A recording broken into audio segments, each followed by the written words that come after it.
강원도에 간 송영길. 검찰 소환 안에서 송영길 전 대표가 귀국한 지 한 달 반이 다 돼가는데 검찰은 나 소환 안 하고 뭐 하냐 라며 도발을 했습니다. 자, 그러면서 나 강원도지롱. 강원도 왔다. 놀러 간 건 아니고 통일 전망대를 찾아서 어떤 염원을 담았다라는 겁니다. 놀러 간 건가요? 어쨌든 보기에 따라서 그건 해석적 차이가 있을 수 있죠. 어쨌든 시간적 여유가 좀 있어 보이는 송영길 전 대표. 이유는 검찰 소환도 하지 않아서 강원도 왔다라는 근황을 공개했습니다. 한 달 반 다 돼간다라고 말씀하셨는데 송영길 전 대표는 마음이 급한 모양입니다. 귀국한 지 일주일이 지난 시점에서도 검찰 왜 안 부르냐라고 했었습니다. 들어보시죠.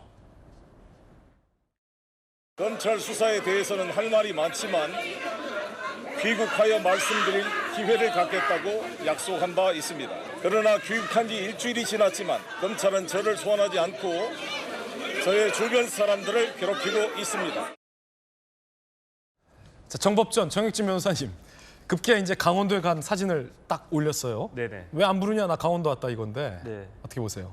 강원도에서 힘을 좀 받으려고 하신 거 아닌가? 강원도의 힘. 네, 힘이 필요한 거 아닌가?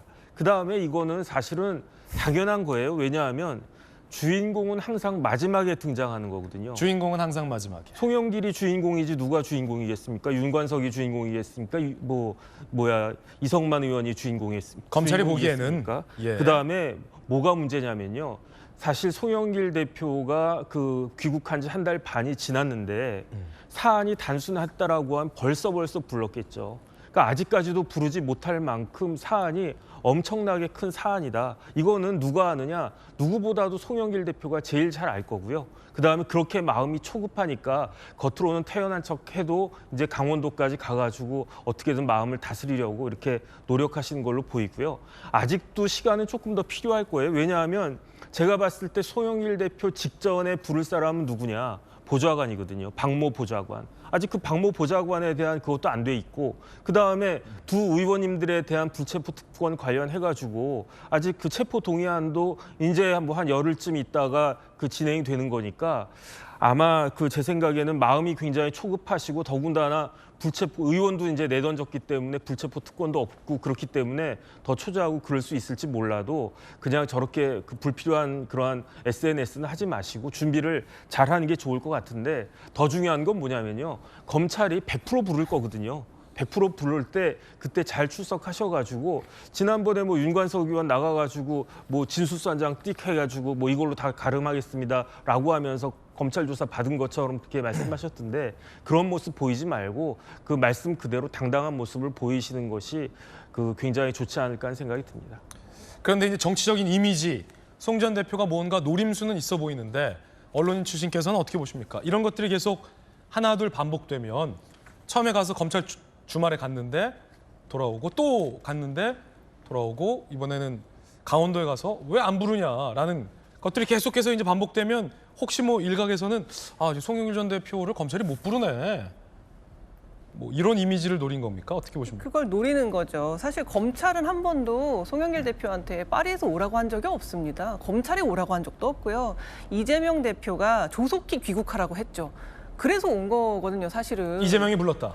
그렇죠. 검찰은 그리고 뭐 그 앞에 가가지고 방어원한테 전화해가지고 담당 검사도 바꿔달라고 하고 막 이런 제가 볼 때는 쇼를 했거든요. 그런데 검찰은 한 번도 우리 준비 안 됐으니까 압수수색한 거 지금 분석도 안 끝났으니까 오실 필요 없다라고 얘기했는데 본인이 굳이 가가지고 그 앞에서 기자회견하고 나 핸드폰 제출했다고 항변하고 막 이랬던 거거든요. 검찰 입장에서는 좀 천천히 오시라. 아직 준비가 안 됐는데 그러니까 이렇게 성급히 왜 안 부르냐고 계속하는 거는 당신들이 준비가 안 됐을 때 조사받고 싶어 이거예요. 준비가 다 됐을 때는 내가 대응할 능력이 없으니 너희들이 준비가 안 됐을 때 검찰에 가고 싶다라는 걸로 보이거든요. 그런데 검찰 입장에서는 정말 영화에 이런 대사가 있더라고. 갑자기 찾아와서 못 살게 구네. 그러니까 갑자기 찾아와서 못 살게 구는 거예요. 검찰을. 아직 준비가 안 됐다는데. 그래서 지금 검찰이 안 불러서 내가 강원도에 갔다고 썼거든요. 이런 식이면 내가 검찰이 안 불러서 밥도 먹었고 검찰이 안 불러서 세수도 했고 모든 게 다 검찰이 안 불러서로 해석이 되는 건데 강원도에 왜 가신지는 모르겠어요. 그냥 뭐 놀러 가신 건지 무슨 일이 있었는지는 잘 모르겠지만 자신의 모든 행위가 결국 검찰이 안 불러서 로 이렇게 SNS에 쓰시는 거는 굉장히 초조하다. 나 지금 초조하고 너희 준비 다 될 때까지 못 기다리겠어. 빨리 나를 불러줘. 이렇게 보입니다. 제가 볼 때는. 아니 송 전 대표 입장에서 좀 생각해 보면 전재수 의원님 약간 좀 뭐랄까 아니 나는 파리에서 할 일도 많고 약속도 다 잡아놨는데 하도 뭐라고 해서 왔는데 검찰이 부르지도 않고 좀 빨리 조사받고 의혹을 좀 빨리 털어버리고 다시 파리로도 돌아가고 싶은 마음도 있을 것이고 뭐 여러 가지 있지 않겠어요? 그러니까 통상적으로 보게 되면 이제 수사를 하는 수사기관하고 그다음에 혐의 의심을 받는 피의자 사이는 서로 공격하고 서로 방어하고 그러나 동등한 입장에서 공격하고 방어하고 그래서 수사 권리와 방어할 수 있는 방어권이 형사소송법상 이제 보장이 돼 있는 것이죠. 그동안 이 건과 관련해 가지고 검찰의 어떤 수사 행태를 보게 되면 도저히 수사기관이 아니고서는 알 수 없는 내용들이 언론을 통해서 공표가 됩니다. 우리가 흔히 이야기하는 피의사실 공표라는 것이죠.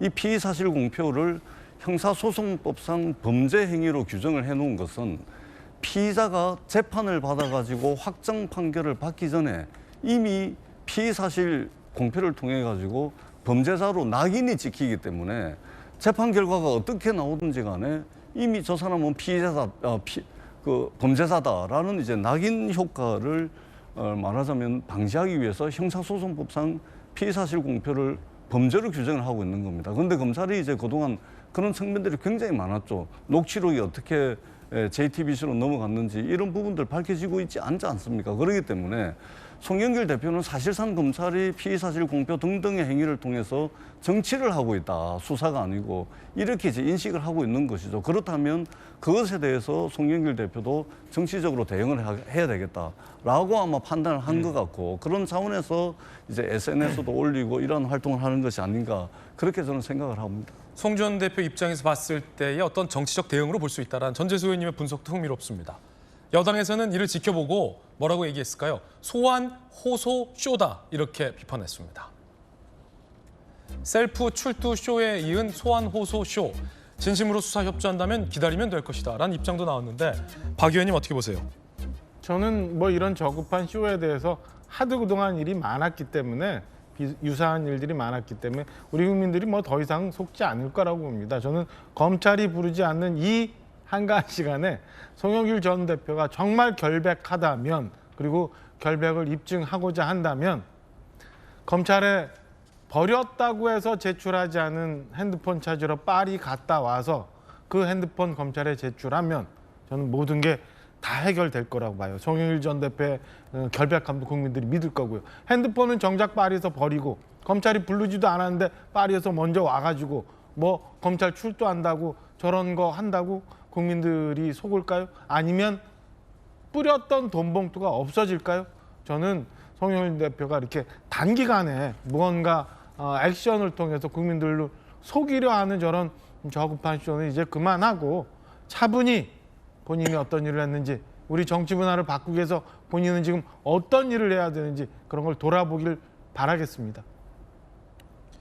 송영길 전 대표가 출국 금지 조치를 당했기 때문에 파리를 직접 갈 수는 없고 누구를 시켜서 부탁할 수는 있겠죠. 시켜서 뭐 휴대폰을? 꼭 찾아와라. 내가 어디다가 그걸 버렸으니까 뭐 그거 하면은 저는 결백함 확인될 거라고 보여집니다.